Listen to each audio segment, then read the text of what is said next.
Hai teman-teman pendengar podcast, selamat datang di Ngobrol Ngobrol Hukum hukum Santai. santai. Kenalin, aku Puja Ayuwardi. Dan aku Fiarsi Dewi. Podcast kali ini kita punya tema yang seru banget nih. Apa tuh, Ja? Kali ini kita bakal bahas peran arsip sebagai alat bukti dalam tindak pidana korupsi. Wah, arsip sebagai alat bukti ya. Siapa sangka arsip yang sering dianggap remeh ternyata bisa jadi alat bukti ampuh buat mengungkap kebenaran. Penasaran sama obrolan kita? Ikutin terus ya.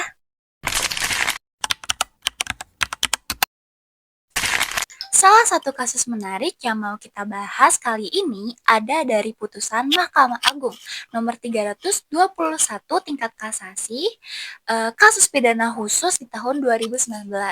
Nah, dalam kasus ini, arsip jadi bukti penting yang berhasil ngebuktiin kerugian negara sebesar 672 juta rupiah di proyek pelatihan mekanik sepeda motor.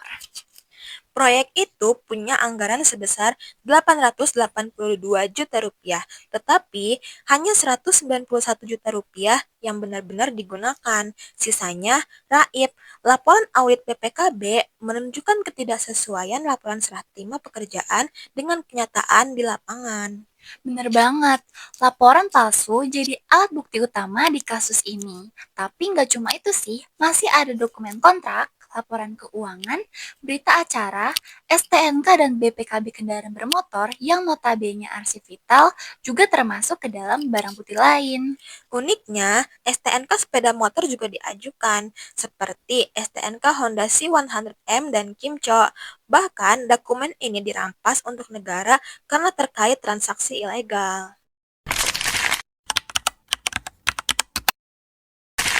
Kalau gitu, apa aja sih yang bikin arsip dianggap sah sebagai alat bukti?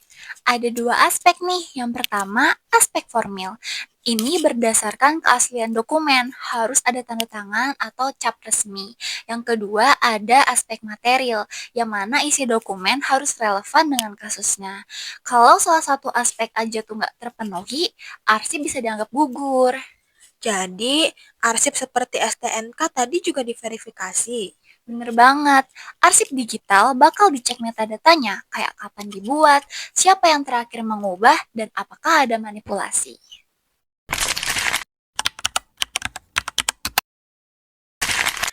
Tapi, pasti ada tantangan kan dalam penggunaan arsip sebagai alat bukti. Bener banget, ada banyak. Contohnya, arsip hilang atau rusak akibat pengelolaan arsip yang buruk. Terus, buat verifikasi arsip digital biasanya makan waktu yang lama.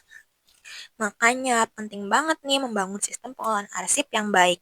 Arsip digital lebih mudah dilacak dan bisa dilindungi dengan tanda tangan elektronik agar aman dari manipulasi.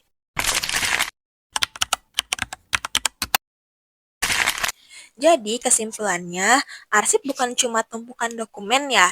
Iya, arsip itu aset berharga dan senjata ampuh untuk ngebongkar kasus besar kayak korupsi ini. Semoga obrolan kita kali ini buat teman-teman lebih menghargai pentingnya arsip ya. Sampai jumpa di podcast selanjutnya. Jangan lupa terus belajar dan melek hukum ya. Bye-bye.